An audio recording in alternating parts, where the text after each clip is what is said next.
Tonight's podcast is brought to you by Bed Bath & Belial. Come on down to Bed Bath & Belial, where we got the finest in home decorations and accoutrements to add that special touch to your invocations of the Dark Lord.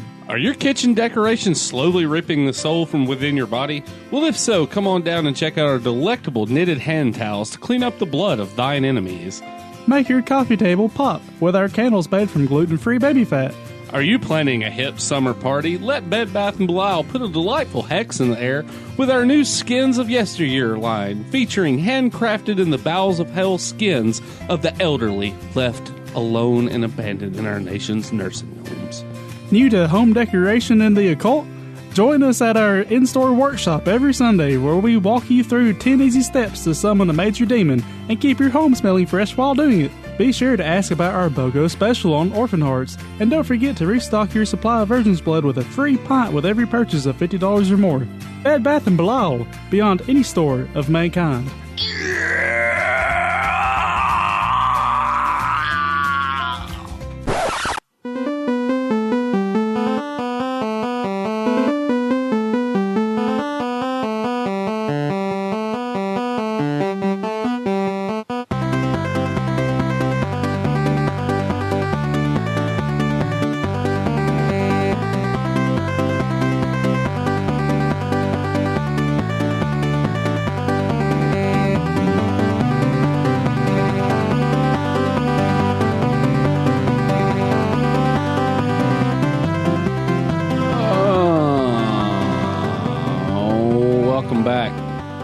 Once again to that magical time of week known as the Good Old Gamers Podcast.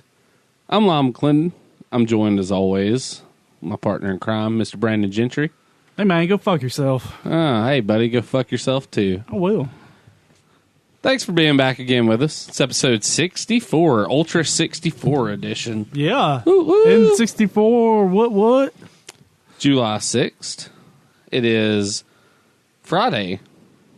You should be getting this today, but yeah, but you're not, because work has put a fucking on me and slowly drained the soul out of me all week long. So, my bad, guys.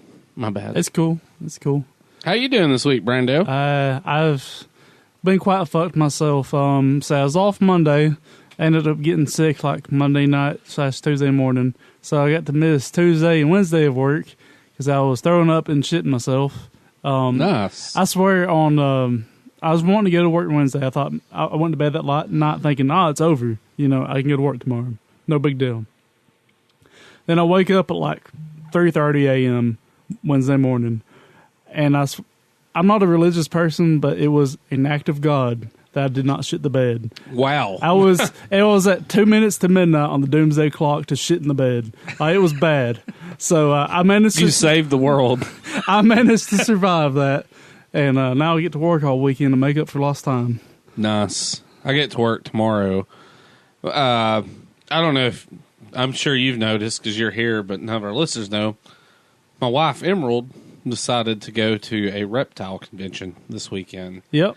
And has left me at the helm around my house by myself. Might look like Kurt Cobain's house come Monday when she comes home. I'm just saying. I mean, I'm just saying. She only left you for a group of cold-blooded troglodytes. I mean, yeah. Thanks. Thanks, dear. It's all good. Anywho, we got a little bit to talk about tonight, so we're going to kick it off as we always do with a little bit of our news segment.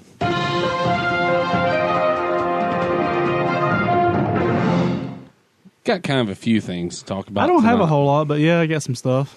Nintendo, they unveiled some of the new patents for a new handheld.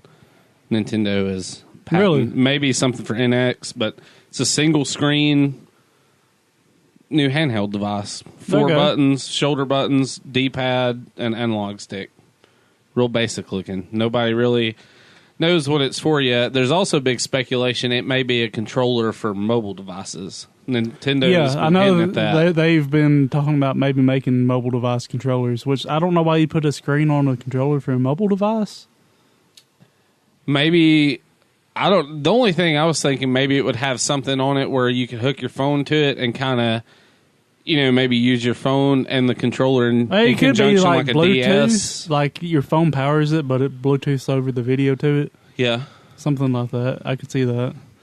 Nintendo's mobile endeavors are certainly... But they've at least recognized the fact that platformers and shit don't work on mobile. Yeah. So that gives me some faith. They're not just going to pump out like the new Mario Land 3D whatever for Android. You can't fucking control it worth of shit, but it's on here. 99 cents. Yeah. Pay to play, pay to win. The Pachinko coins. Pay to live. The Pachinko coin. I'll save the other big one. What's something you got? Well, fuck, we just covered one of them, and we're going to cover another one in a second. We're getting a new Berserk game. Something I'm going to be talking about a lot tonight is various Berserk things. Really? It's coming out on PS3, PS4, and Vita, and PC. I was about to have to buy a PS4 until they announced PC. Berserk, there's only been 2 other Berserk games. One on the Dreamcast, which is what introduced me to Berserk. And then there's one on the PS2, which is Japanese only release, and that's why the only reason I ever bought a PS2, so I could play that game. I modded it just to play that game. Nice. But we're getting a new Berserk game. There's very little footage out there of it. What there is looks nice. It's a Dynasty Warrior style game, which really makes a lot of sense given Berserk. Given the fact that Guts can kill like 100 fucking soldiers at once. Yeah. So that would be pretty amazing. Obviously, the main character you play as is Guts, but they've also revealed that you get to play as Casca and Judo. So there's going to be at least a handful of characters. So what I really want to see, for those, this won't make sense if you don't know the series, but I would love to see you be able to play as Zod the Immortal and like attack a human army. That would be kind of badass. Yeah, it would. I'm really looking forward to it. The Dynasty Warrior games, I've never been like a massive fan of them, but at the same time, every time I've played them, I've not played a bad one. I liked Hyrule Warriors. Hyrule Warriors was good. They're just some of the older Dynasty Warriors. I haven't really played like past 3, I think. I don't remember which ones I didn't played. Get deep into them, but I mean they're not bad. They're good hack and slashes. Fuck shit up, by the boatloads, literally. So, I'm looking forward to that. God. I think it's September 21st of this year. It's when it's dropping in Japan. I don't know if we're going to see a Western release or not, but I will play that game. Nice. The if anybody that's a big Zelda fan is familiar, Japan used to have a Zelda game called BS Zelda. Which Bullshit Zelda? No, yeah, I'm not a... It's BS Zelda no Densetsu was the full name of it, but pretty much it was a Zelda game that you played on the Nintendo satellite Satellite thing in Japan. Like they used to have it on airplanes and buses and shit. And it was it pretty much was a new game using Link to the Past hardware, where the players in Japan that would play it got guidance from a live person using their voice over like a chat channel, essentially, on the game. Well, these people have actually done a complete audio restoration, MSU1 audio restoration for the game. And it's a ROM hack. And what it mainly lets you do is it takes the Super Nintendo emulator and makes it stream with original live audio tracks in real time. Like they salvaged the original tracks that were, I mean, it was recorded tracks, but it was somebody like us talking. Yeah. It'd be like, "It is dangerous to go alone. You must go here." That kind of deal. Take this. Yeah, take this. That kind of deal. And they've restored that track, and there's actually a ROM hack where some guys have English dubbed it as well, so everybody can actually play it and kind of get the sensation of, that it gave you, because you couldn't really play that game to its full potential when they closed down the Satellite service in Japan, and this kind of restores it so you can kind of get an idea of what it was like. That's pretty cool. It's pretty neat. I'll have to look it up. There's an actual website that where you can download the actual patch and everything. I have to check it out. The people, I'm not sure if you can get it to work 100% on a computer, or if you do get to work on a computer, I'm not exactly sure how it works. The people that got it to work were using a flash cart for SNES. Okay. So, not real sure. Everybody should check it out, though. I mean, I don't know 100% about it, but I think it was something it flagged this week. I thought that was kind of cool. Well, cool. So, yeah. Well, this is kind of retro gaming, kind of not. We talked about it could pertain to eventually, but Mr. Douchebag, Big Pharma Bro, Martin Shkreli, if I'm saying that right? Yes, Martin Shkreli. He's getting into collecting Magic the Gathering. If you're not familiar with this fuck bag, he's the guy that made the miracle AIDS drug that cost, I think it was AIDS drug. It was some miracle kind of treatment they've come out with. And I think originally it cost like fucking $15-20, something like that, and he increased the price by like 5,000%. Yeah. Well, and this is also the douchebag that bought the fucking Wu-Tang album for like $2 million and is like, I'm going to break it so nobody can hear it.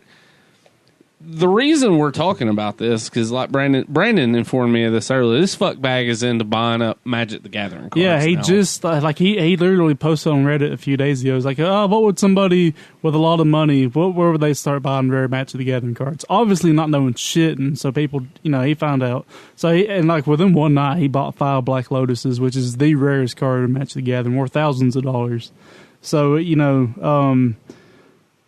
Magic the Gathering and retro gaming, they're big markets, but they're not massive markets. And one guy with a gajillion dollars like that he does could seriously make a difference in the prices in the market, because there's only so many of these things out there. Well, I looked a thing up, and apparently over his comments over Reddit and to the community, he is only really looking to buy things that are in the reserved list. Right, which is all the most expensive things. Ones that won't be reprinted. Yeah.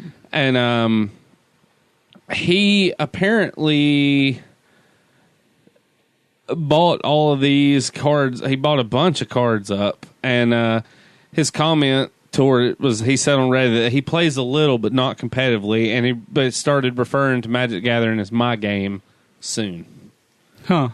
So it makes you wonder if he's got something up his sleeve.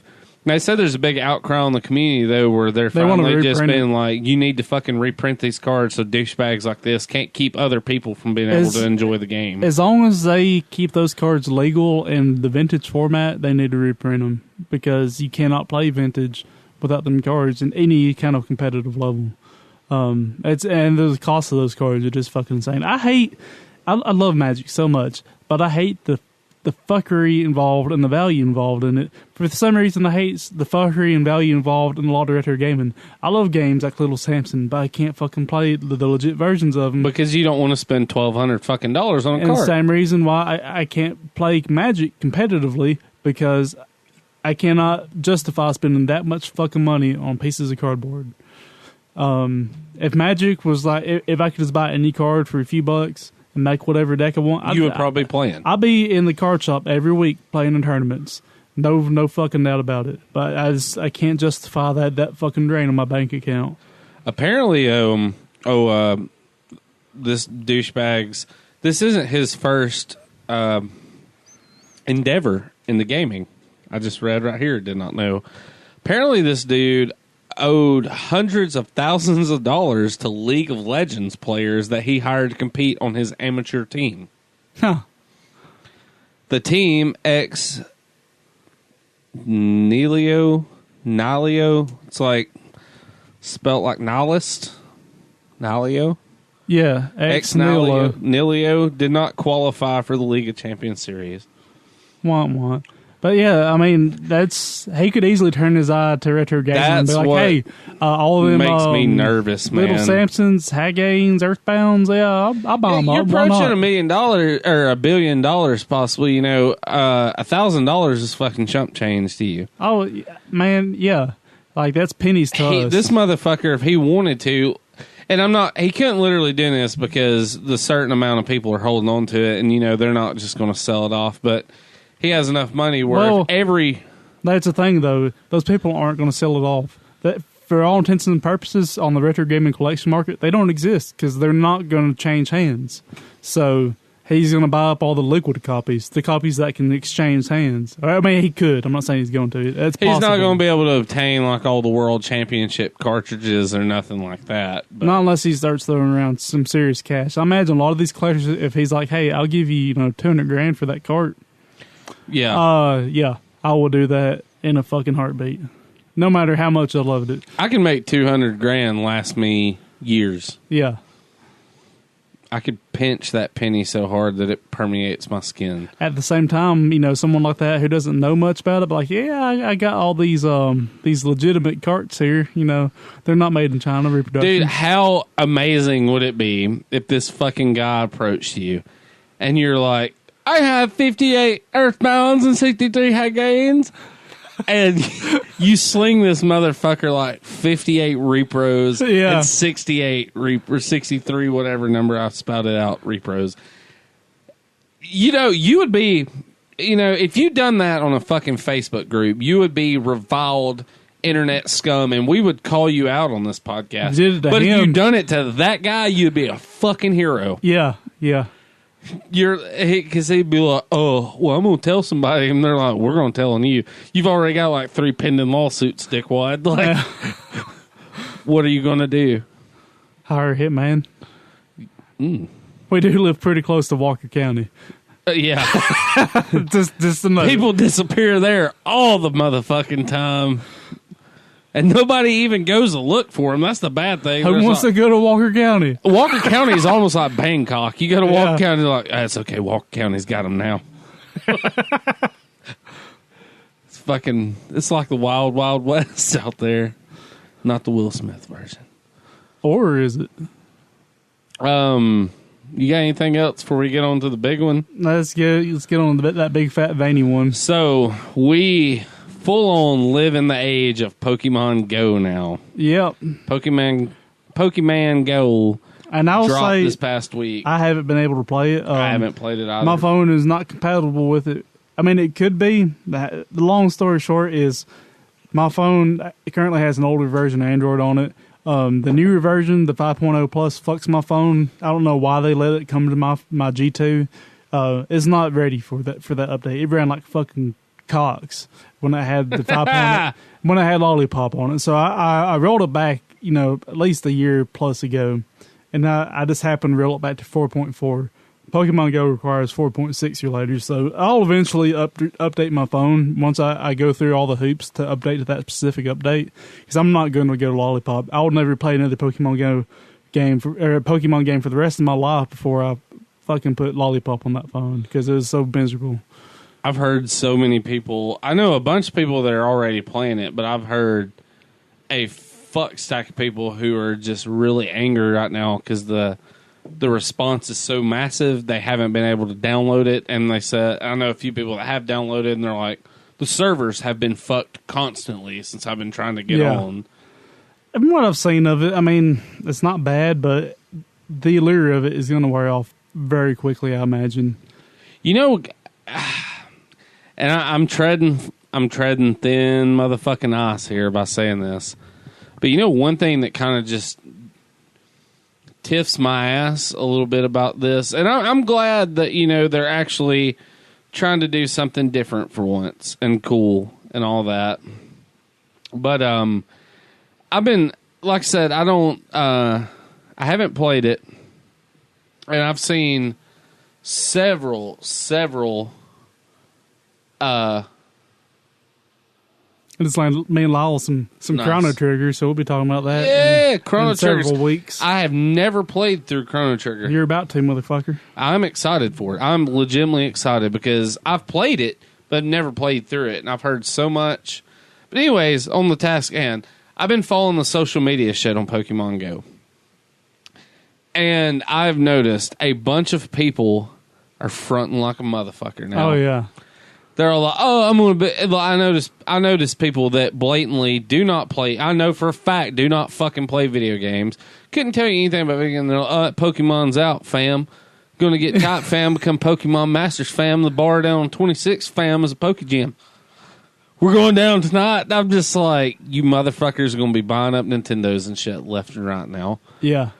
Pokemon Go's going to drive up that Pokemon price on shit now. Which I'm not bitching. I'm fine that they're trying new things.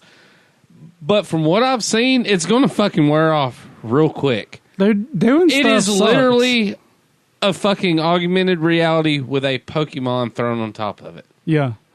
Yeah, it doesn't look impressive at all. The method of acquiring Pokemon looks like a huge pain in the ass to me. Because, yeah, I guess it'd be cool. You go through walk to the park and you find one. Yeah, it's cool. Okay. But now you want to actually, I don't know, be worth a shit in a trainer fight or whatever. So you're going to have to like go all over fucking creation to get it. That's a huge fucking pain in the ass to me. I'm not driving halfway across Alabama to get some goddamn Pokemon. I seen where one of my buddies was taking a shit at work and a fucking like Blastoise appeared or something that he said that literally like 10 or 12 people kept walking into the bathroom trying to get it. And I'm just like, dude, this is going to cause fucking cats and dogs living together. Yeah. Mass hysteria. Yeah. I had to drop that because my life is over next weekend. Yes, it is. I don't know. I've already seen people like Jobs posting the posters of like the Pokeball that's crossed out. It's like, we pay you to work, not walk around to try to catch wild Pokemon. Yeah. It's been out for a fucking day and it's already like, I cannot scroll. Either on Facebook you're talking about cops killing civilians or you're talking about fucking Pokemon Go. And it's depressing both ways. Yeah. I'll guarantee you this time next year, hardly anybody will be talking about it. Because the only people who's really going to like it are the people that like the current like geography-based augmented reality games. And then the hardcore Pokemon crowd. Well, I noticed too, I don't know just a shit ton about Pokemon Go, but from what I've seen, it's all 150, the first 151, is it not? Yeah. Nintendo playing on that nostalgia shit again. That and DLC, motherfucker. Yeah. You want them legendaries? And plus, there's nothing like free press. I'm like, oh, here's the Pokemon second generation. They're released. Every site will blow up about that, and all these same motherfuckers will get back in it for a week. Do you have any clues about like the microtransactions? I know you can buy Pokeballs to catch more Pokemon. It's like we speculated the entire time. I don't know anything other than that. I was just wondering if there's like a pay to like upgrade. Like I'm sure you can buy like candies and shit to upgrade your Pokemon. Not. If so, there's going to be zero legitimacy to it at all. Well, I mean that kind of defeats the purpose on training your Pokemon. Yeah. Like, now I can see like, oh, your Blastoise has fought 5 times today. He's fatigued. I guess you're going to have to pay 99 cents if you want to fight anymore. Something like that. 'Cause that's very common in the mobile market. I mean, they're obviously already are limiting you on your Pokecoins or whatever, which is what you buy Pokeballs with. So they're going to limit your ability to play the game so they can milk you for cash. Standard mobile game shakedown, basically. It's just so crazy. I just wonder who's already spent like hundreds of dollars in this game. Because somebody has. I mean, there's people that spent hundreds of dollars in the goddamn Kim Kardashian game. People have spent hundreds of dollars in this piece of shit already. But I don't want to call it a piece of shit. It might be good, but it seems... From what I've read, overhyped. like, as a Pokemon game, it's not really that good. Yeah. But, like, it's new...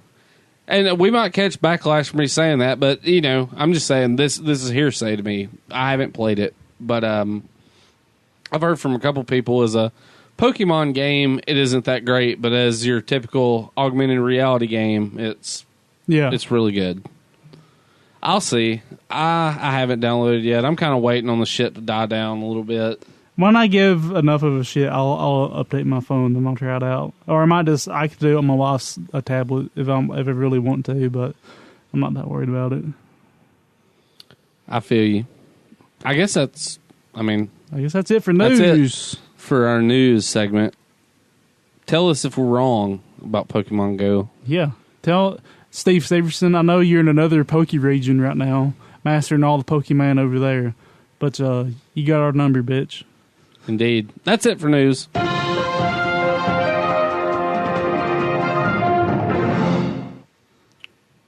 Well, indeed. Mediocrely, that's a word, have prepared a little bit of an Arcade Arcana I figure we could talk about. All right. Thought we should give a little insight into the Time Crisis series this evening. I like me some Time Crises. You like Time Crisis? I like all the crises. Does it deserve applause? Yes, it does. I'm going to throw volume here just a hair. I love Time Crisis. I've loved it since the first. And something about like the ability, the foot pedal, makes that so unique. Being able to take cover, pan out, and shoot. The one thing I've always liked about the Time Crisis game is the feedback of the gun. Oh yeah, the gun. I guess it's those are some of the best a guns gun con, right? Yeah, those are some of the best guns in an arcade game. I'd say the only one I really like better is like Operation Wolf. Yeah, and some of the newer ones, like the newer Alien games, they're really cool. The ones with like the big ass rifles. Yeah, it's got like the pulse rifle feedback. Yeah. Time Crisis has actually been with us for a while. It debuted in 95. Oh, wow. So it's actually like 21 years old. That's kind of crazy to think about. Hey, the home ports have usually been good, too. I haven't played a bad one. Yeah, the only home ports I have is the first one on PlayStation. And it's accurate. As long as it's on CRT. Yeah. Good luck on that LCD.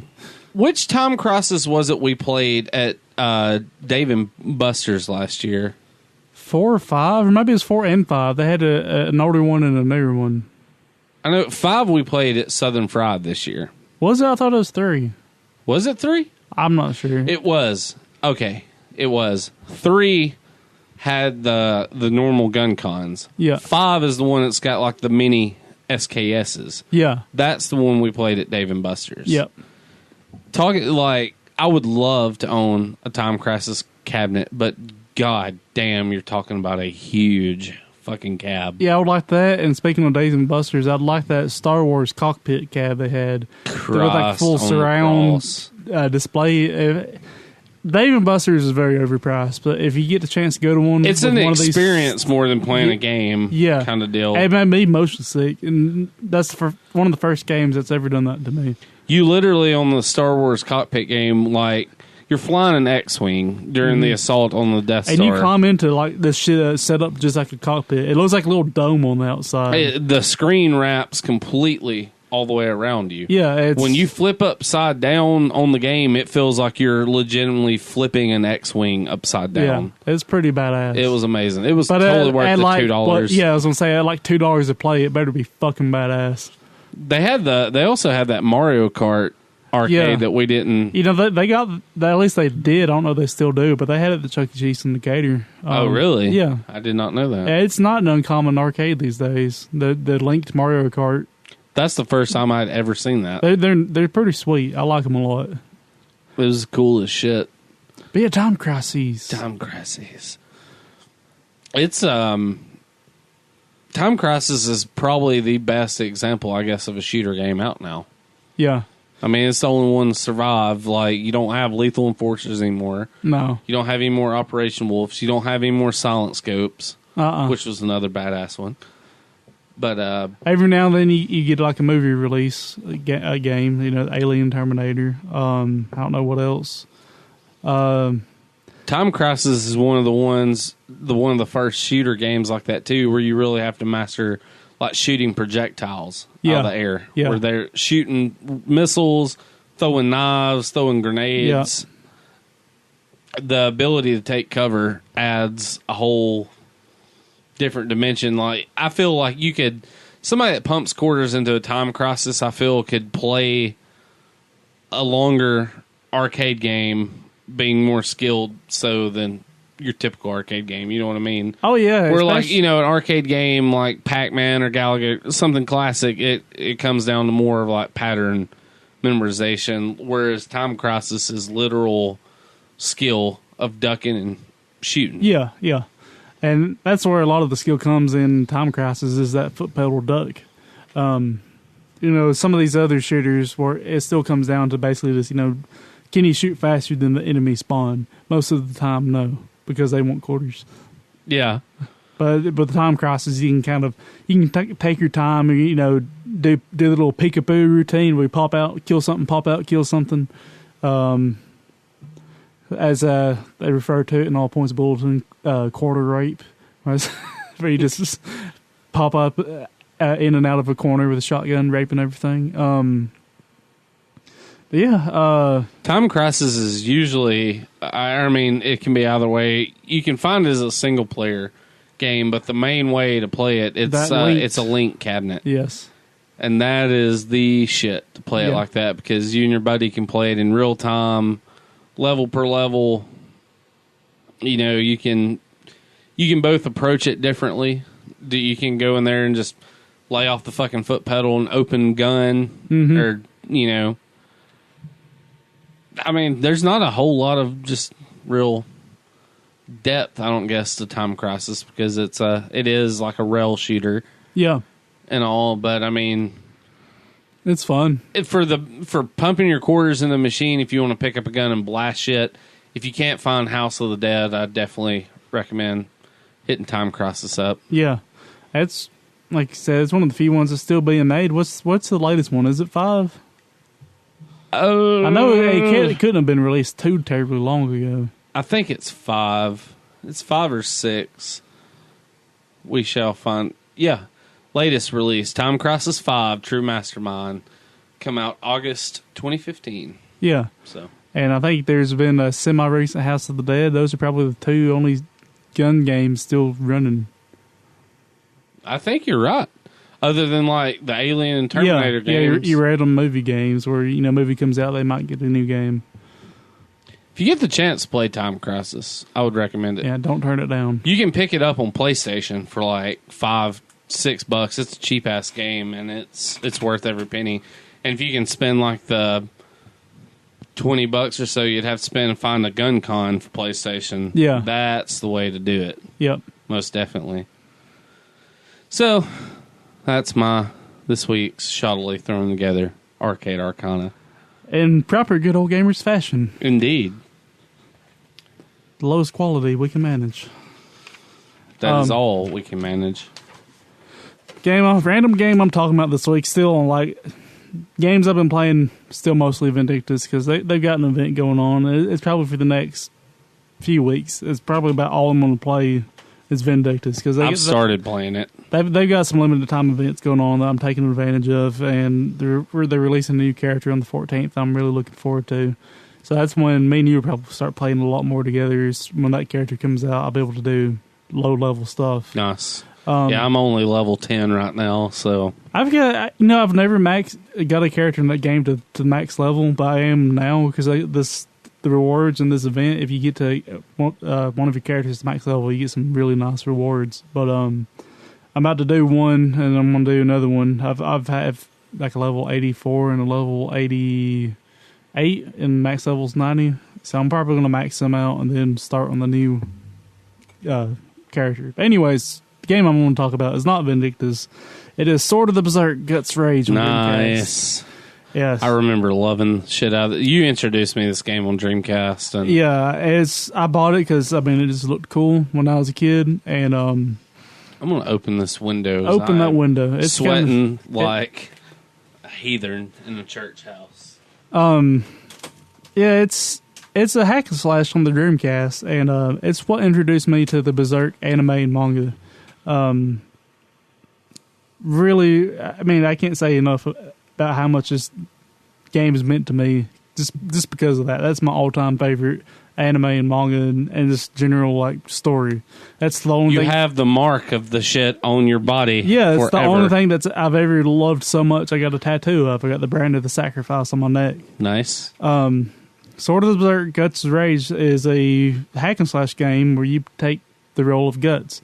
Guts is pretty much a bad motherfucker with a gigantic sword. Now it's almost cliche, the anime characters with the big ass swords. But Berserk came out in the early 90s, and that kind of started that. Before then, you really didn't see that much. He was way before you seen Cloud walking around with his Buster Sword. Yeah. He makes Cloud look like a fucking bitch. Yeah. Guts is... He has blonde hair and is skinny with pretty eyes. Yeah. Shit. Yeah, I've in some of the parts of the manga, Guts loses so much blood that he'll fucking step on forest animals and just eat them raw just to store nutrients so he can keep fighting.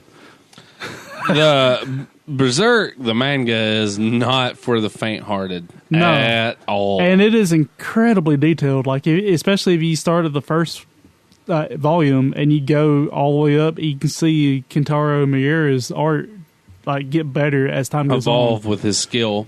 And man, some of it is just fucking insanely detailed. Isn't there something with a tree that has fetuses growing from it, or am I wrong? Is that something else I'm thinking about? There's two things that I can think of that you might be thinking about. One of them is that's kind of how Guts was born. His mother was hung in a tree, and he kind of just slithered out. That's what I'm thinking about. And that's kind of the backstory to how Guts has always wielded such massive swords. He was found as a baby by mercenaries, and at the age of 5, they handed him a full adult-sized sword and hey, you can fight for your life or you can die. And he fought for his life. And that's, a full adult-sized broadsword to a 5-year-old is like a gigantic-ass sword to a grown man. That's how that's why he's always wielded such huge-ass swords. But yeah, the other one is one of my favorite scenes in Berserk, in the manga. There's all these. One of the big demons he's going after is a fairy demon. The demons in Berserk come into being when people come across these. Without getting too much detail, they come across these things that let them transform into the demons by sacrificing people close to them. And one of the demons he went after was a kid who transformed into this fairy type demon. And what she did is she kidnapped kids from the village and turned them into little demonic fairies.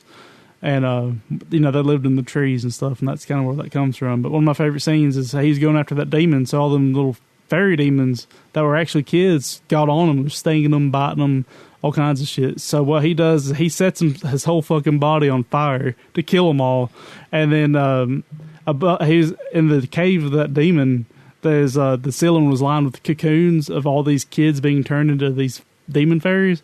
So he just stabs one of them above his head to put himself out, and he's just covered with the guts and gore of children. And when those fairies died, when those fairies died, they transformed back into children. So all the people, dead kids everywhere. Yeah, all the people of the village come out to where they heard all this shit going on, and they just see this body just strewn with the bodies of children. And he must be a really big distributor to Bed Bath and Belial. Yeah, he is. Guts is a bad motherfucker. I mean, in the end of the anime, he cuts off his own arm with a broken sword to try to help somebody. He is tough. That's the reason why he's named Guts. But what's so great about this game? The gameplay's solid. There's one nitpick I can make about it is, and I can kind of understand. As it's mentioned, Guts uses a massive sword. Anytime you hit a wall with that sword, you bounce off of it.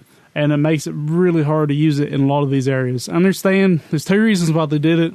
One, to try to add some realism to it, which is my biggest gripe. It's a game. Don't worry about it. Plus, in the fucking manga, he's been in situations, he's like, fuck it. And he just chops through whatever's in his way. Trees. One guy encountered him in this hallway full of pillars, every 3 or 4 feet. He's like, yeah, you can't use your sword now. And Guts is like, fuck it. He just chops down pillars until the roof collapses on the guy. Nice. But yeah, that shit don't stop Guts. But the other reason is to add difficulty, to add more reason to use his secondary weapons. So if you're in a tight alleyway, you might use your crossbow more or your bombs or something. But yeah, that's the only nitpick I really got about the game. It controls really well, especially even for a lot of people loathe the Dreamcast controllers. It controls really well for it. I love the Dreamcast controller, by the way. It's one of my favorites. Only thing I would add to the Dreamcast controller is the second analog stick. Yeah, that's it. But yeah, your basic controls. A is you can punch when your sword's sheathed, or you can overhead slash. B is your crossbow if your sword is sheathed, or you can side slash. A and B is a whirlwind attack with your sword, and it does a little life drain like standard beat 'em up special attack. X is jump, Y is block. And then your R trigger is like a shift button. When you hold that down, you press A, B, X, or Y. It uses your secondary weapons or elf powder, which is something that I left out of the first anime. But he has a little fairy that follows him around, and the powder off fairy wings heals. So that's your only method of healing in this game, is you can use elf powders, and it's limited. Your other secondary weapons are knives. You got little bombs that you can throw, and you have an arm cannon. And that arm cannon is fucking badass. It comes in really big handy later on too, in the game. Yeah, and the story behind that, like I mentioned, he cut off his arm from the elbow up later in the series. And one of the Smiths made him a prosthetic arm, and he can pull, I guess you call it a trigger on it, which is it's really a string. And it's a cannon built inside of it, a small cannon. He uses that quite a bit for his bigger targets. But yeah, you get a very limited supply of those because they fuck shit up. And then with your left trigger, you can sheath and unsheath your sword. The game is very, very story driven. If you read along in the manga, you could pretty much place this game anywhere in the Black Swordsman arc in the story. The Black Swordsman's arc is after he went through some serious shit in the end of the anime, and he's just he puts the It's like after the Yoke of the King shit, right? Yeah. Afterwards. This is where the word berserk basically comes from. He goes berserk. He is out for nothing but revenge. He is a psychotic dick. Where was I going with that? Yeah. You can put this game anywhere in that storyline, in that arc of the story, and it would make sense. It's a self-contained story that I think it's canon. I'm not 100% on that. I know Kentaro or Miura pretty much had his hand all in this. The voice acting is fucking great. I got a couple samples here. Play a bit of it. You got what you deserved, you Mandragora freak! It's disgusting. I'm glad it's dead. You murderers! You'll pay! Shut up, stupid girl! Beating women. Damn you! This is Friday night at Waffle House. You didn't do anything wrong! You didn't have to kill him! I don't feel any mercy for monsters. Oh, that's definitely Friday night at Waffle House.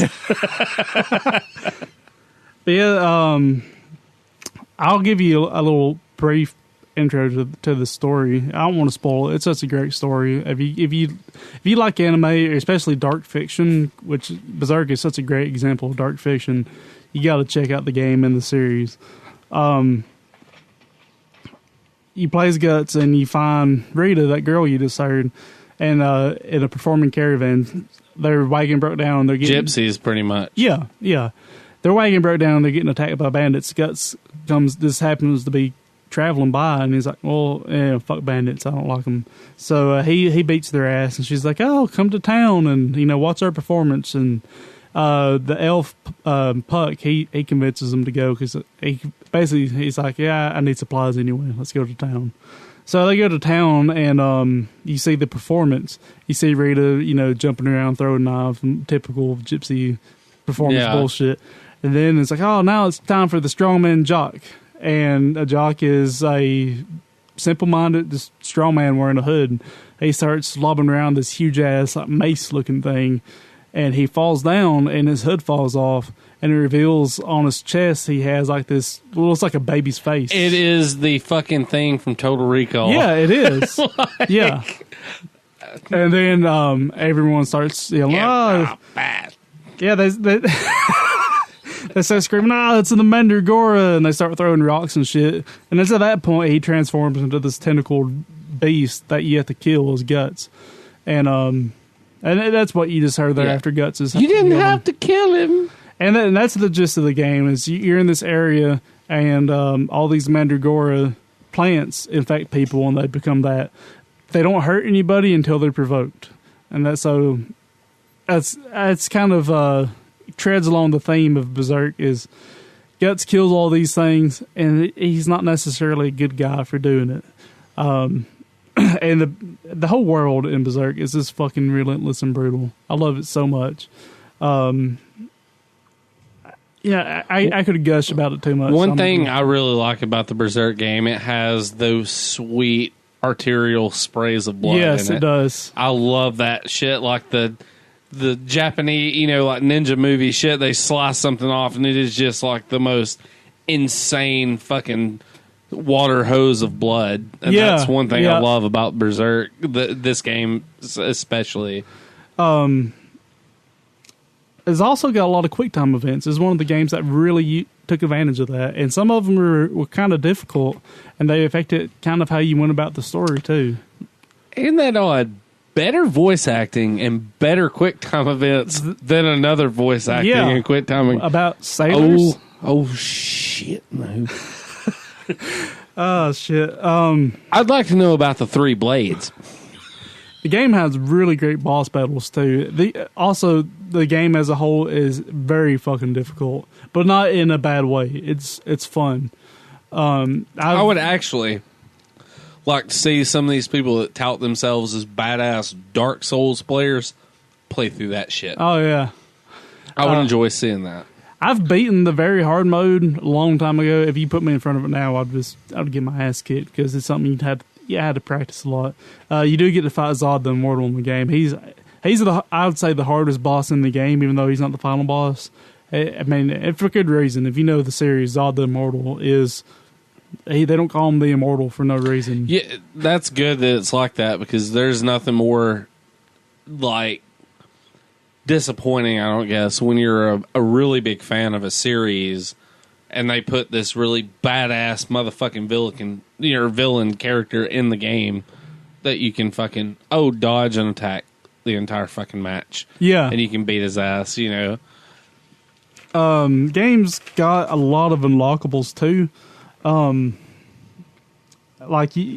There's different modes you can unlock, level select something so you can unlock. One of the things that kind of led me to Berserk, like the series, is you can unlock pictures in this gallery, and they all give you a little bit of background upon the pictures that you unlock. Like if you unlock a picture of Guts, it'll tell you a little bit about it. And when I first played this game, I'd never heard of Berserk. I hadn't a fucking clue that this was a thing. And, after playing the story, I was like, man, there's got to be something more to this. And that was also around the time, the internet starting to get popular. And I eventually found the anime, and I ordered that. And, man, it's been a ride since then. Go ahead and play the other bit of audio I got, just to show off more of the voice acting. I'm Balzac. Balzac. Ruler of this town. Sir, I must thank you. Unfortunately, once people with this disease run amok, they rampage until they die. He's talking about syphilis. It started some years ago in a nearby town. No one has found a cure for it yet. That woman, is she also possessed by the Mandragora? No. She's got nothing to do with that thing. Perhaps. Still, I perceive that her mind is not sound. Listen, I believe our doctors might be able to help her. What do you mean? Dude, what year did this game come out? 2000? I think so. That's really fucking... I mean, for what it is, that's quality. Yeah, especially on the Dreamcast, a system with really subpar sampling. A lot of the games had... I mean, the music and stuff might have been good, but the sample rate of it was always subpar. The quality overall is usually just kind of not quite there because they just didn't have enough room for it. I don't know how they did that. The graphics in the game still look good, even though it's not a cartoony graphic. They look dated, but they look good. They look like the anime. Yeah, to a degree. They worked within the means of the Dreamcast. They didn't try to make something that looked type realistic in the time when they couldn't. So they made it within the bounds of the system, made it more true to the anime in the manga. The music in it is straight out of the anime, and so I think there's a few custom pieces in there too. I can't say enough about this game. I love it. I know there's an unlockable mini game on there too. The VMU, if you're running around in Berserk, you'll I think you see Puck come on there. I don't recall. It's been a long time since I've played it with the VMU, but you'll come across small hidden secrets like power ups, like an extra arm cannon to use or extra elf powder, and Puck will come on there and like let you know when you're near something. That's how you can find that stuff. So I love the VMU so much. Man, they really beat Nintendo to the punch on that. Yeah, they did. I love the mini games that you could put on the VMU and carry away, like the Chao Garden. Yep, and all that. I was so excited to race those Chaos or Chaos or whatever, and then like no one else had the Dreamcast. I'm like, oh yeah, my Chao could be so much faster than yours. That's awesome. I remember you've always like I said, you turned me on that game back when it come out. And I think did I buy your copy from you? You might have at one point. I've went through several different copies over the years. I went through a couple, and now I have the old burned copy. Every single time I've bought a Dreamcast, because I've sold and I've bought Dreamcasts multiple times over the years, and every time I got a copy. So there's a good chance you might have obtained one of my copies over time. I seen one in Birmingham at a place not too long ago, and they were wanting $35 for a complete. Fairly standard. Was it? Yeah. It was disc only. It wasn't complete. Yeah, I'm sorry. That's why I didn't buy it. It's because I was just like, I might would pay that if it had the the case and the manual and shit. With it. Or at least good condition sleeves and stuff inside of it. Because you can put a new case on it. Oh yeah. The game's awesome. The series is awesome. I really recommend it. Do not get into the manga if you're not a patient person, though. Like I said, it's been going on since the early 90s. They're up to like nearly volume 40. I think it's 38 or 39 now. I basically look for new chapters like every 6 to 8 months. You think it's brutal waiting for Game of Thrones? Bitch, please. Because, anyone who's read manga knows that you can read one of them in like 15 minutes. Yeah. There's 38 or so of these, so you could read the whole series in a day. They release like 2 volumes a year, and that's in the Japanese. The American releases are a lot slower. I heard some rumblings recently. They're planning on something new for Berserk coming out soon, aren't they? Well, they did. I also want to talk about this. They just started an anime series for it. That's what I'm thinking about. You can. I just got a trial to Crunchyroll, this anime streaming service, and so far, I think I'm going to keep it because all the fucking like Ultraman and stuff on there. Nice. But, episode 1 is on there right now, and I'm going to say don't start with it. I have been kind of disappointed so far. Like it's only 1 episode, so I can't judge the whole series yet. But they use a whole lot of CG in it, and it's not even like the good way that they did it in the movies. The 3 movies used it tastefully. I'm a big. I don't like CG in movies, and I really don't fucking like it in animation. Yeah. I'm just like, you're already doing animation. Why not go the extra step to like, I understand technology is different, and it makes it way easier to do the show on the computer, but that takes the animation element out of it. Does that make sense? Like, I feel like if I want to watch animation, I want to watch like hand-drawn animation. That's where the animation is at. Even like the most newer animation is still done on a computer, but it's not done with computer graphics per se. Yeah. It still looks like a cartoon. Yeah.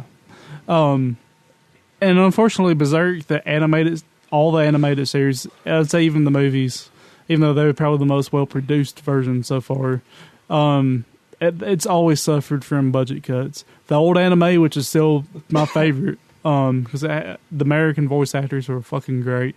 Everything about it's great, but you could tell how low of a budget they had because it would often cut to still frames.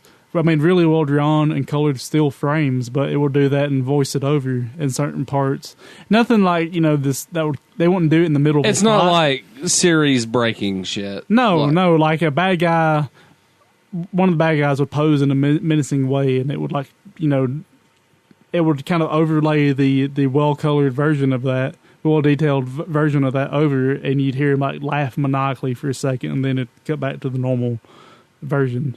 So that's always been something that's plagued Berserk, the series, or the anime. The manga is just bar none top quality.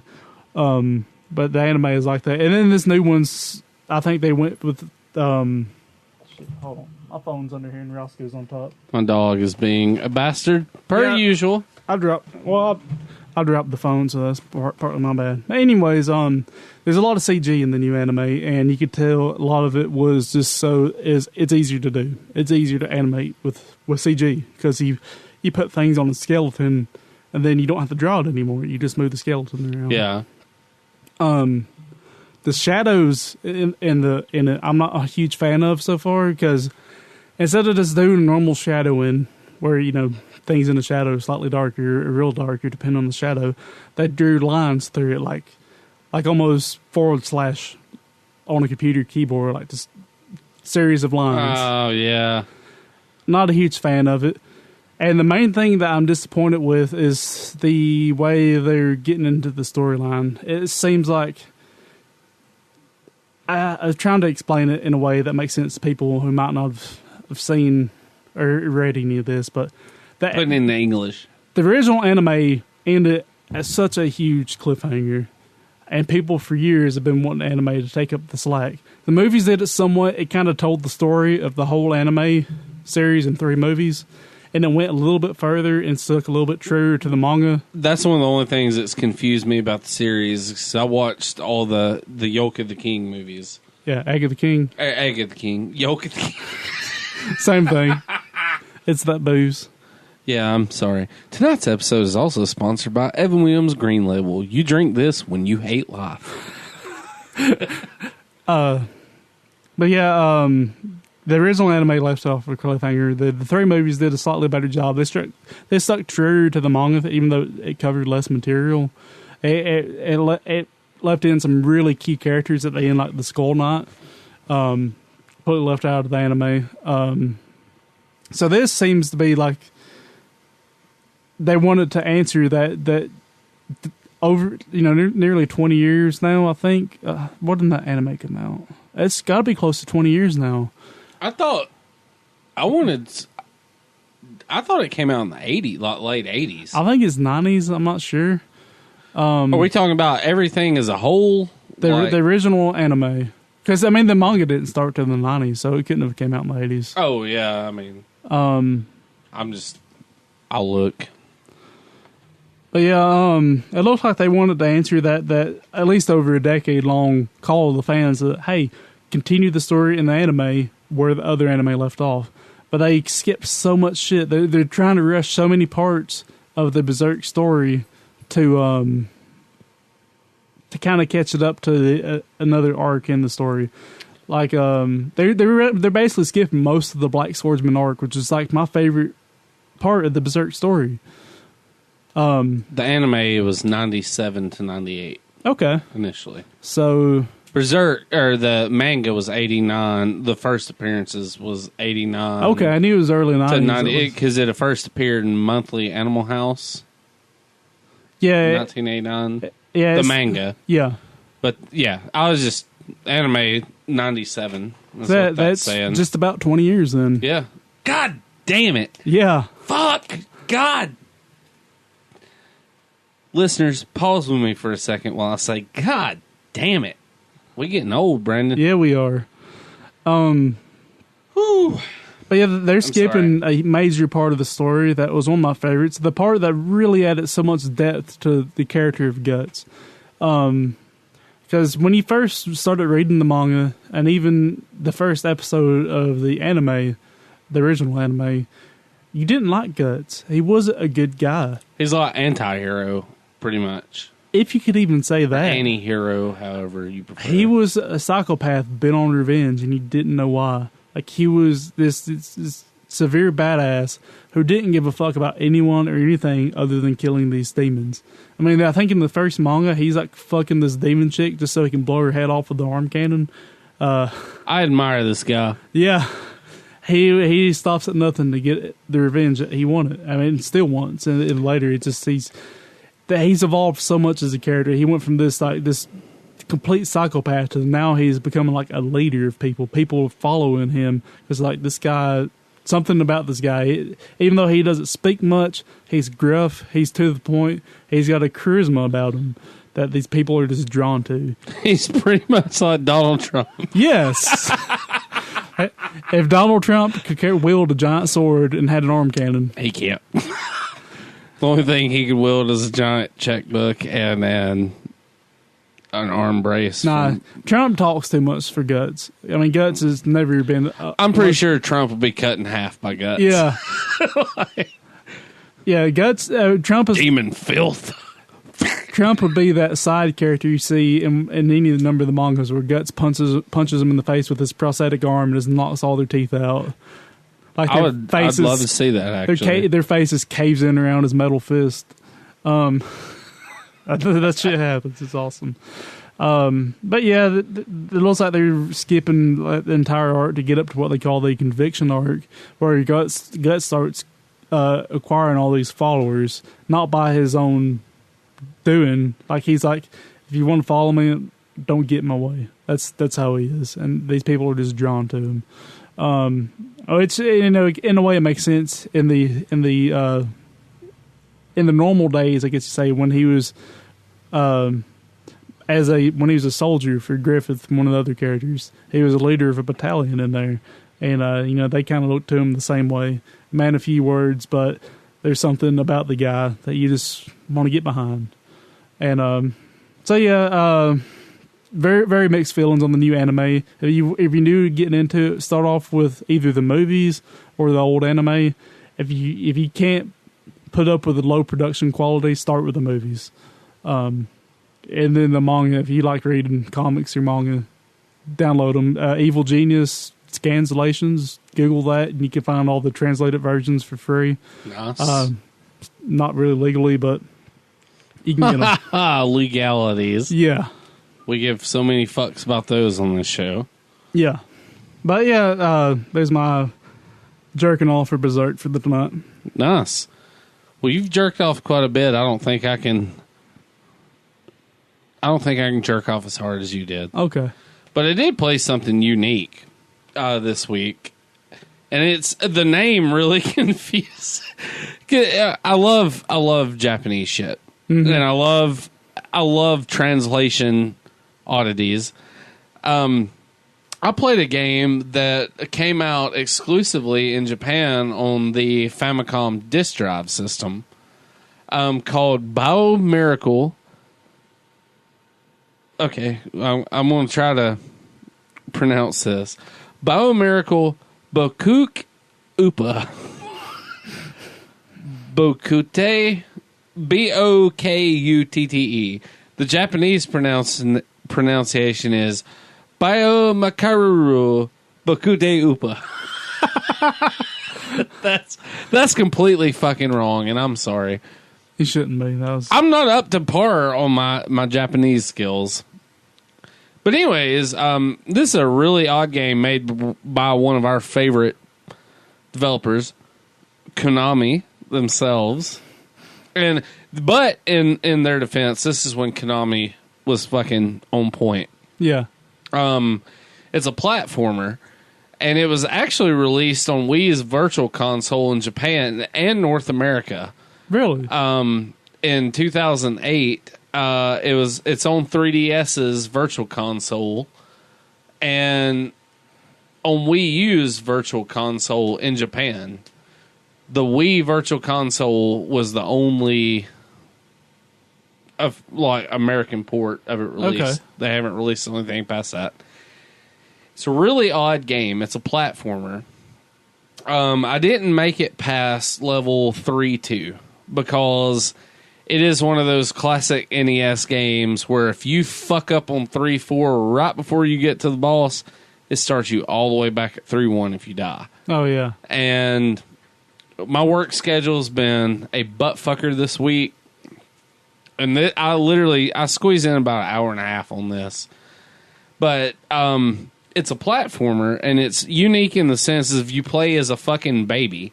I don't know why this baby is doing anything it's doing. I'm just assuming its parents are somewhere in a little internet cafe. I was raising thinking their more virtual children. I was thinking more along the lines of like an apartment known as Heaven's Town, where they're buying heroin from a dude named Mother Superior and getting fucked up and just neglecting their child. I don't know if that's the case, but... Well, being Japanese, I see the internet cafe thing more. Or they're on opium. That's true, because there are people like dying in internet cafes from like playing league. We reported on that a few months back. People like getting blood clots in their legs because they don't stand up enough. There's a couple that like the real child. I don't know if he starved to death or nearly starved to death. I think I read something while about they were that. playing like internet cafe e-games where they were raising their e-children. Quite fucked. It is fucked, because the only thing I ever heard... I think that was Korean, but still. The only thing you ever heard in America about any of that kind of shit was people getting on... what's that? There's one like Avatar-based chat. Second Life. Second Life, exactly. Yep. That's the only thing you heard is like people being like neglecting their families because they're too busy. Or people getting divorced over every quest or World of Warcraft. Because people spending too much time on it, that type of thing. Anyways, this game, Bio Miracle Bokutte Upa, is you like I said, you play a baby, and the mechanics are somewhat between, I'm going to say, like Tiny Toon Adventures on NES. You know how like if you play as Buster, for example, you walk across the level, and Buster's got the unique ability. He can throw carrots, and if he jumps on somebody's head, he does like a bounce offward. Whereas if you play Plucky the Duck, he can fly. Hampton like rolls fucking watermelons, whatever. It's kind of like that. But it mixes like the platforming elements of Tiny Toon Adventures with Dig Dug. Because the baby has like one of those old school like the cone with the pump on it. You know, like the old school bug sprayers or whatever. Yeah. He has one of those, and during the level, you work your way left to right platforming. Well, these monsters and shit will come at you, and you can pump them up with air, and they'll go to float off screen. When you pump them up with air, you can jump on them and use them like a platform to float up to higher shit, or you can jump into them, and whichever way, like, for example, if they're floating straight above your head and you jump straight up and move right while you're in the air and hit them, they'll go flying off in whichever direction you jump. And that comes in handy like boss battles. Or the bosses I got to. In the 3 stages I played through, the boss was the same. It's kind of like a Triceratops that does the Birdo thing from Mario 2. Like, it'll open its mouth and spit out 3 enemies and be up on a platform. And when it spits them out, you blow them up and get them floating in there, and you jump up and hit them and knock them into the boss character. Okay. This is the story for this game. Upa is the prince of a magical kingdom and the most recent in a long line of brave fighters. One day, though, he broke an urn containing the spirit of Za, who was an incredibly evil, goatish demon who takes the life force of kingdom's adults and kidnaps all the babies, except for Upa, who is given a magical rattle. That's what you blow people up with. Oh, okay. A magical rattle by a fairy who is trapped in an urn along with Za. And also, in order to save his kingdom, Upa crawls into action. Oh, shit. Well, you use the rattle, like I said, to inflate enemies and send them off in certain directions. You have a health meter that starts out at 2 hearts. And you can find all kinds of fucking power-ups along the way that max your hearts out to 5 at once. You find bottles of milk, which are like power-ups. They'll give you a heart and a half, depending on the side, and all that. Nothing real major. One thing it does suck ass, though, is like I said, when you inflate the characters and send them off flying, for example, if the boss is standing on the left side of the screen and he throws an enemy off, you inflate him, and you hit him wrong, and like the enemies, if you hit them, can bounce off the walls and any platforms in the area. If you bounce them off wrong and they come back and ricochet onto you, it causes you damage. Oh, okay. So you have to be tactful in how you hit it, because if you hit it the wrong way and it bounces immediately back toward you, you have to be able to dodge that along with the attacks that the boss is giving you. Okay. So it gets really fucking hectic because you have to be real precise in your jumps to hit the enemy to launch it in a certain direction. It becomes a really fucked up game of pool. Pretty much. You're trying to pull the trick shot and you're just fucking tailing back. It's, I mean, like I said, I didn't make it past 3-1 and all the bosses were the same in it, but I will say this. It's a great platformer. For something I had never played and just went into blindly, I had a lot of fun with it. And I actually plan on beating the game because I'm unsure about the later bosses. Like, you play through the world section. It's like 1-1, 1-2. You have a boss. Then you have 1-3, 1-4 boss. And then you beat World 1.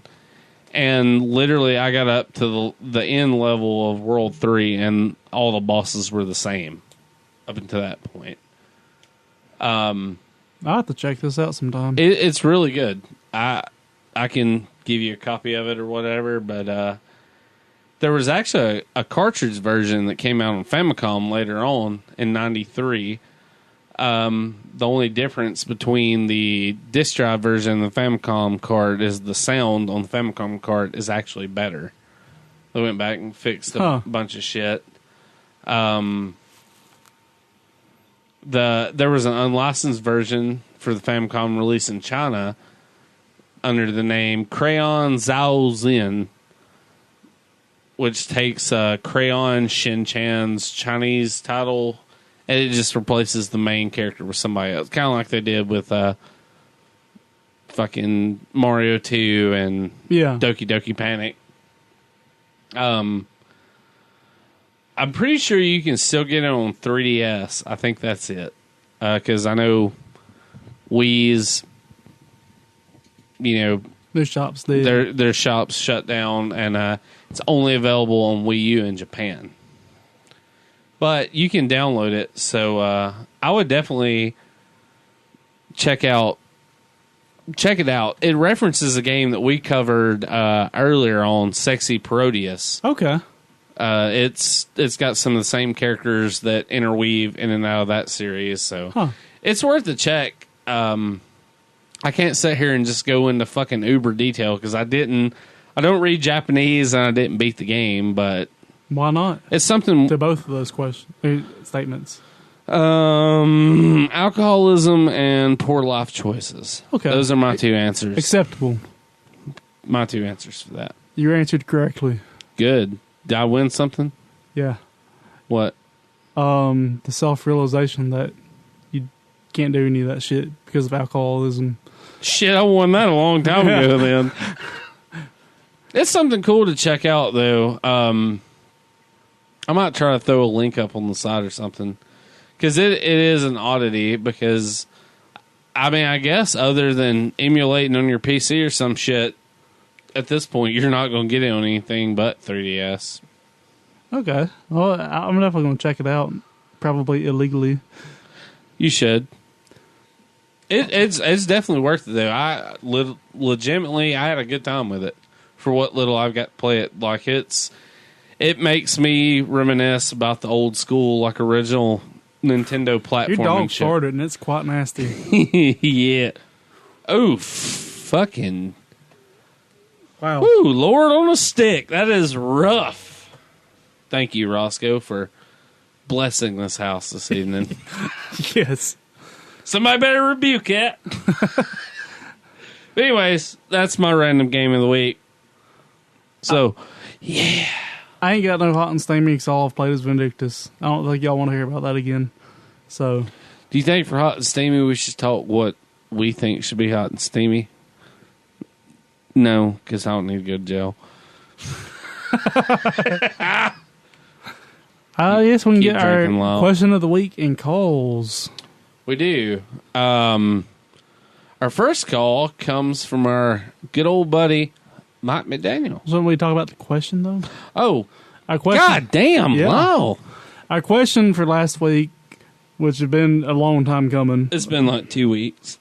Give or take. The question was, what is the most disappointing video game announcement that you can remember? We should answer this first. What's yours? Oh, man. That's a real tough one. Just general announcements. The cancellation of the sequel to Ultima Online. That was so disappointed in that. I think it was called like Ultima 3D or Ultima Live or some shit like that. I don't recall. I was looking forward to that so much, and then it just got shit canned. Now Richard Garriott's doing that Shroud of the Avatar, and it might be good. It's kind of a spiritual successor to it, but I haven't really gotten involved in it because mostly I don't want to get let down any. I did see that he's selling vials of his own blood to fund the game. Really? Yeah. Like, literally? Yeah. I think he got like five vials drawn from a nurse. Like, you can watch the video of it, and he's selling it, and like, yeah. We're going to clone a video game developer.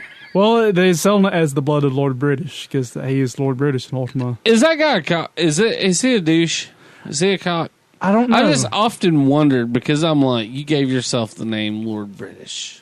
But then again, like, you're that. Well, see, a lot of that stems from his days of pen and paper role playing with his friends. Like, a lot of the names of people in the game were the names of the characters that he role played with. So, okay. It makes a lot more sense that way. That he was Lord British or whatever in the pen and paper game. And I know nothing about the sort, so I've just always kind of wondered. I know years ago he sold one of his houses for like a few $1 million. It is like, it's a small castle. I mean, it's not huge, but it looks like a small castle. Like, it's probably. It doesn't have to be big if it's a fucking castle. I would say it's probably like 10,000 square feet. Not small by any means, but it's still a castle. Yeah, it looked like a castle, man. It's complete with like secret fucking chambers that you could, move the bookshelves and get to. He had a pool that was halfway inside, halfway outside, all kinds of shit. It was real badass. But he sold that for a few million so he could go to space. And I think when he came back, he started this Shroud of the Avatar stuff because he's fucking broke. Did he go to space? Yeah, he went to space. He did? Yeah. Dude, I'm so out of the loop on this shit. Wow. I've never even played Ultima Online, and I know that's a shameful thing to say. We're going to get to that. We got to check that out. I mean, I'm very familiar with it. You've been on my ass for a few years now to try Ultima Online. We're going to get together on some kind of a server sometime so we can talk about it.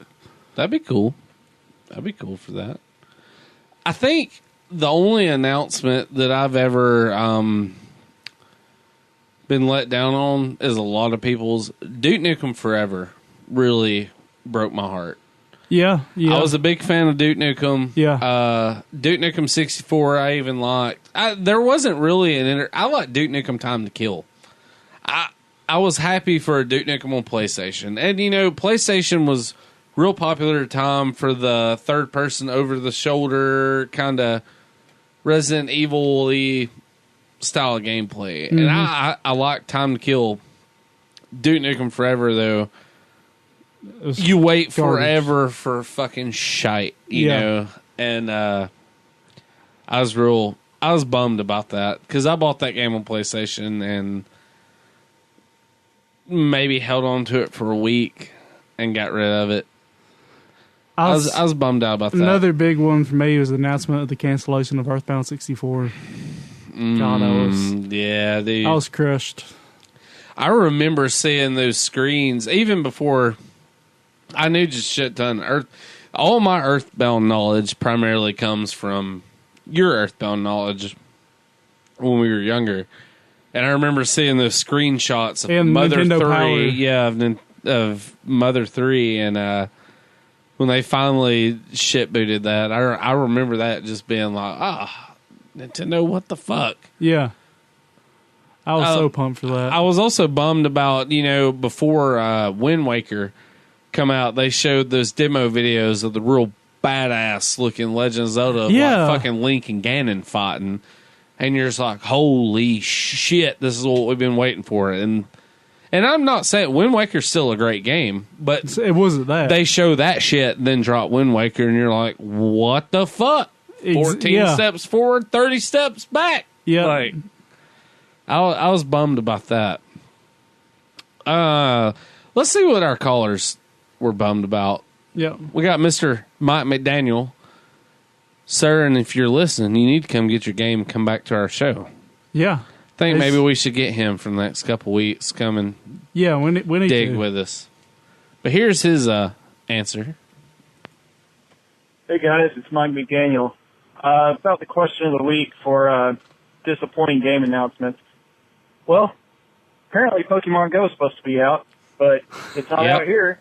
Everybody I talk to says they can't get it, except for the few people on Facebook that says they've got it, and they're bragging about it like they're Gary fucking Oak. Anyway, as an Ingress player around this area in Coleman, it's very one-sided. It's all green. It's all enlightened. So if you're going to get Pokemon Go, you might as well get Ingress too, because you're going to be going around at the same places anyway. And the Resistance could use some help. Not that I play much anymore, but hey, if you're going to get Pokemon Go, going to get Ingress, go Resistance. See you guys later. Yeah, that's kind of what I mentioned earlier. Is people who's into like Ingress, those augmented reality games. That's who's really going to get the most out of Pokemon Go. That and the hardcore Pokemon crowd. That looks like a cool game, but it's just the whole augmented reality thing. I'm not really big into because I don't like doing stuff. Now I do hate doing stuff. I don't like doing stuff. I do like it's another form of it. The real life, I guess you say role playing. It's not LARPing. But like the shit they did in the Secret World for some of their events where they had they would release websites with like this very brief, mysterious You things. were telling me about calling the UK at 2 or 3 in the morning kind of deal? Yeah, that's stuff that's in the game, where you call, you do real shit in real life, but you don't have to get off the couch.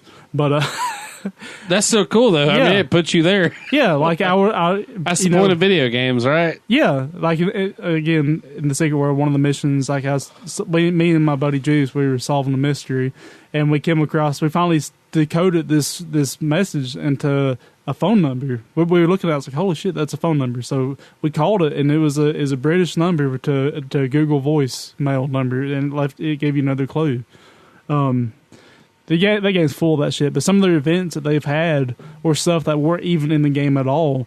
They just created with these websites, and I think they initially announced it through the forums or whatever. But you'd go to these websites, and every day there's something a little bit different about it, and this community would slowly come together and solve this mystery that's happened through this website. All these different clues and shit that they drop, that kind of stuff I really like a lot. Getting out of the house, I don't like. If I have to walk, I'm not a fan. Well, I mean, I'm a fat boy. I seen somebody post earlier that they were like, Michelle Obama has said all this and done all this and spent millions to get kids outdoors, and like, Nintendo done it in one night. Yeah, it made money doing it. I've even seen people posting shit already, being like, over by the actual golf course in town, there's a Pokemon gym. We should all meet up there tomorrow. Yeah. And I'm like, oh my Christ. I just want to ride by there and be like, nerds, Digimon sucks. Just throw a Pokeball out the window with a firecracker and it drive off. Oh shit. We got another call.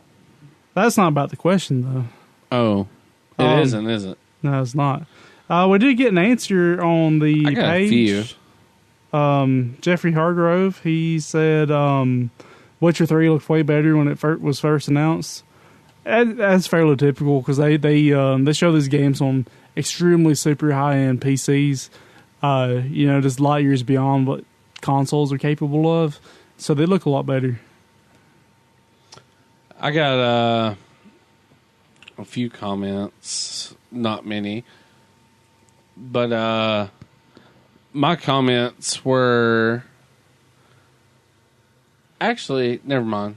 never mind. My answers were not even about our question of the week. Okay. They just simply, it's everybody talking about Pokemon Go. So, well, out of those two, I'm going to have to give the winner to Mike. So you get something else when you come by. You do. We got a crispy SNES game that we haven't given away. Do we? Gym Power. No, I got to mail that into Bill. Bill won that one. Bill did it? Yep. Speaking of Bill, we got something. Let me pull this up. I'm do a little plug for our buddy Bill. We have to give all of our things. There's a few people who haven't claimed shit. Yeah, and we're in the process. Pretty soon, what all has it been claimed? The Horrorcraft poster? The Horrorcraft poster hasn't been claimed. Has Lion King been claimed? They have. They just haven't been in town to get it. Well, if you claim it, we'll save it. Otherwise, it's going back in the bin in a few weeks. Is there anything else that hasn't been claimed? No. Okay, so the Horrorcraft, I'll say Jeffrey Harder won the Horrorcraft poster. Yeah. Jeffrey, you have until this time next week, and it's going back in the prize pile. Yeah, claim it, buddy. And then you get it. That's just how we got to do things. But yeah, if you're around Indiana, our buddy Bill, he's him and some of his friends, they've started a salon and tattoo shop. Indeed. Bombshell Beauty and Ink. You can see it's on our Facebook page. We shared it. We like tattoos and shit. Hell yeah. We got tattoos. Yeah, he's offered me and you a free catfish tattoo if we ever go up that way. So, dude, I almost will drive up to Indiana just to get that. That'd be sweet. What if we ever go up that direction? We're going to stop by. It's a straight shot on 65. Yep. So we might do that. That would be, oh, dude, that'd be amazing. Yeah, I've already thought about catfish being tattooed somewhere. Oh, yeah. Yeah, definitely check him out. Give him a like, give him a share. We like to help out our listeners because they help us be a podcast. If you're up that way, get some fucking ink done. Yeah. Get some shit. Get some holes gouged in your body. We like all that Don't shit. like that? Get your hair done. Yeah. You know, it's cool. They get like a 50s like rockabilly theme going on. Nice. Yeah, it's real cool. I need to put him in touch with my buddy Tony. My buddy Tony's in a rockabilly band. They're like that. Oh, yeah? Badass, like old school, like rock and roll sleaze kind of shit. Yeah. Good stuff. Hell yeah. Check them out, man. Definitely. So, Mike, you want something? Don't know offhand what it was because I didn't bring anything tonight. We'll figure something out. We'll give you something. You need to get your other Atari game from us too, Mike. Yeah. So maybe you should just come be guest next weekend. Yeah. How about that? That'll work. How about that? I know he's listening, he will be. So yeah, I think he listens during the week, so I'll probably hear it Monday. I'm glad. We love our dedicated listeners. I can't tell you that much enough. We love them. We love you. We came up with another question of the week before we recorded. Surprise! We actually did that. Well, I didn't. Brandon did. Well, still, we agreed to it. Indeed. Our question of the week for next week is: what is the first? How do you think the first death from Pokemon Go will happen? Like, will somebody walk into a bus, or will somebody be trying to catch a Mewtwo on train tracks? I hope somebody goes to like a really bad neighborhood to catch a Mewtwo. Yes. I hope none of our friends or listeners do it, but some poor fool is like, oh, there's a Mewtwo down here in Compton. Nope. There was a Mewtwo, but his ass got smoked just like you did. Yeah. Oh, that's terrible. Oh, there's a Blastoise in the bottom of that pool.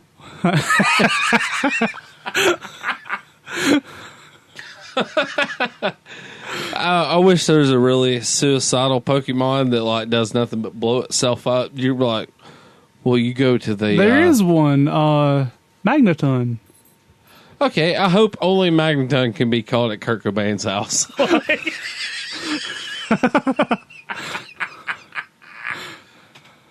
Keep drinking, Lyle. But yeah. Your morale goes down the more you drink.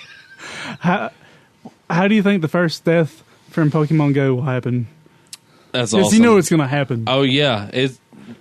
Make predictions. It's inevitable. It will happen. I'm going to have fun making that meme. I want to find some very creative deaths put on there.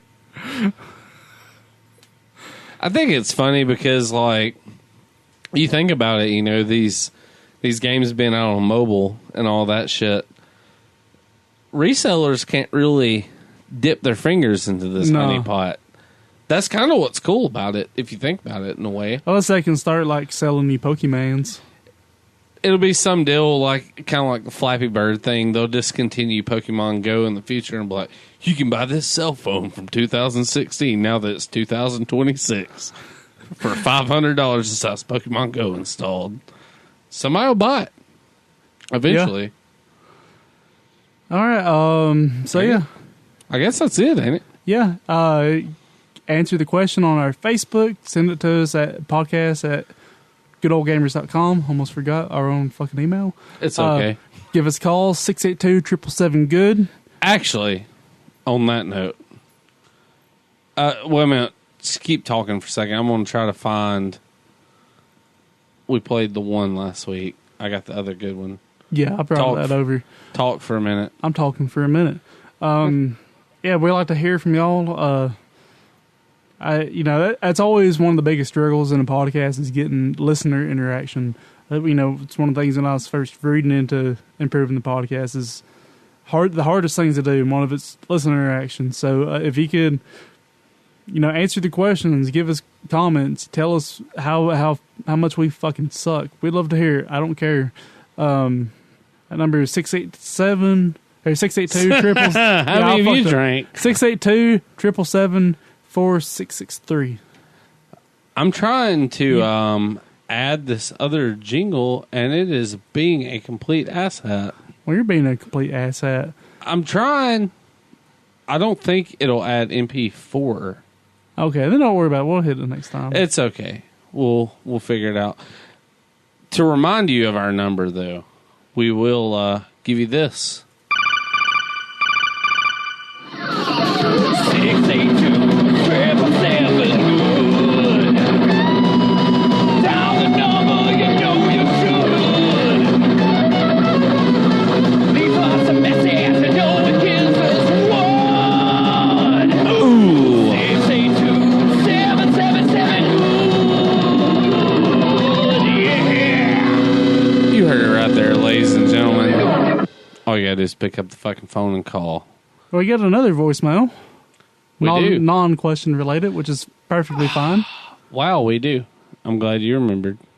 This comes from my old buddy, Kyle Doty. I got a question for y'all. There is a drastic difference in the body composition of Mario and Luigi. So I'm thinking that maybe Luigi was adopted, or maybe Mario's mama went through a slutty phase. I just want to know what y'all think about that. Maybe one of them was a crack baby. Probably Luigi.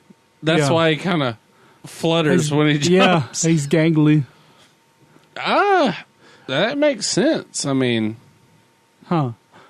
Wow, that's kind of... Yeah. Mind-blowing. I wonder who is Mario and Luigi's mother. We've never seen that. Do you think, though, that... I mean, that could be the flip side. Is Mario the milkman baby? Or is Luigi the milkman baby? Yeah. What does Mario's fucking mother look like? That's what Nintendo needs to address. Yeah, really. Give us a good visual of Mario's mother. We can deem who's been... who got slutted around. Who's not the authentic child in the group? Maybe the green one is the son of Bowser? We may have possibly just created a whole new whirlwind of internet speculation. Maybe Mario is out for revenge against Bowser for cuckolding his mother. Yeah, cuckolding his mother. She enjoyed it. His dad didn't care. How fucked up would it be if you figured out Peach's parents are actually Mario's parents? Then that's some Star Wars shit right there. It is. Like, they can just kind of be smooching until they can find out their brother and sister, and they're just like, oh, we're professional now. Yep. That I've never thought about it like that, but it's possible, It's not possible. It's what happened. It's fact. It's now fact. It's proved. There you go. That's in the Mario Wiki. If y'all got any more questions about video game lore, we'll be happy to sort it out for you. We know everything about video games. Yeah, we do. And by God, we'll give you the straight answer. Yeah. Everybody else will lie to you. We won't. Yeah.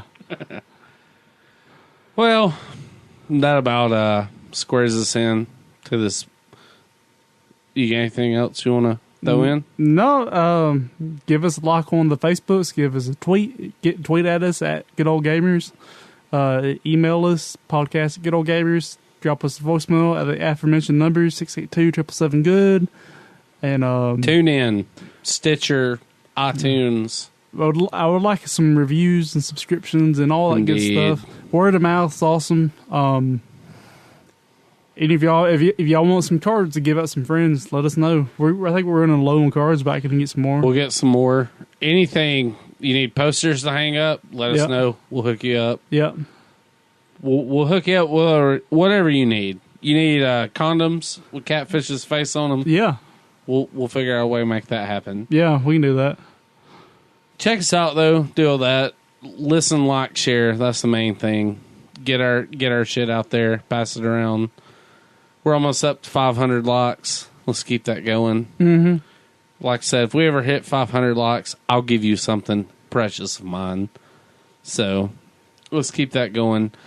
One other thing, I asked listeners know my stance on this, and I just feel we should close it out because I asked Brandon earlier, and he said yes. So I'm going to hold him to it. I want a friend there with me to hold my head when I start gently weeping. But next weekend, Ghostbusters, starring Melissa McCarthy in her slimiest role yet, comes out. And I asked Brandon to mandate with me next weekend and go watch Ghostbusters. I dread it. Dude, I do too. I want you there so I don't kill myself, Brandon. We should buy tickets for another movie and just go in the Ghostbusters so they don't get the money for it. That is a fucking ingenious idea. Yeah. Yeah. We're going to go on a mandate to see like Cars 3 or what the fuck. Yeah. Yeah. Yes. Yes, we will. Oh, that's great. I hate that we come up with that on there so everybody's going to know we're... No, go do it. Don't buy tickets to this movie. That's true. Because I promise you, if you're as big of a fan of Ghostbusters as I am, get ready to watch your childhood be mutilated beyond belief. So I have a feel. I'm trying to be optimistic. I am going to go see it. But I just don't have that much to be optimistic over, I guess. So that'll be happening next weekend, though. So you'll get to hear me and Brandon bellyache over Ghostbusters soon enough. But, yes, that's it. Right? Yep, that's it. Cool. Well, until next week, when we get back at you, we're going to say what we usually say and just be like, fucking game over, man. Game over.